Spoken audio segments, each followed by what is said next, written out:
आइन शिकनी का रास्ता रोक दिया। चौधरी परवेज इलाही रात के अंधेरे में मुंतखब हुकूमत पर शबखून मारने की कोशिश नाकाम हो गई। चौधरी परवेज इलाही का कहना है कि इम्पोर्टेड हुकूमत के सिलेक्टेड गवर्नर ने आर्टिकल 58(2)B बहाल करने की कोशिश की। इस बारे में तफसीलात जानते हैं, हमारे साथ मौजूद हैं बोल न्यूज़ के नुमाइंदे हसन खावर। आगाह कीजिएगा इस बारे में।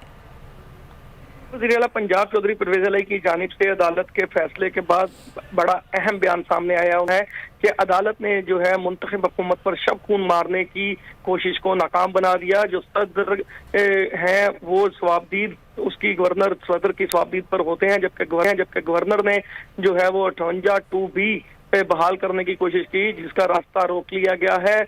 और उनका साथ ही साथ ये भी कहना था कि पंजाब असम्बली में जो करारदाद मंजूर की गई है गवर्नर के खिलाफ वो बड़ी अहमियत की हामिल है और उसी करारदाद की रोशनी में सदर पाकिस्तान से गुजारिश करेंगे कि उनके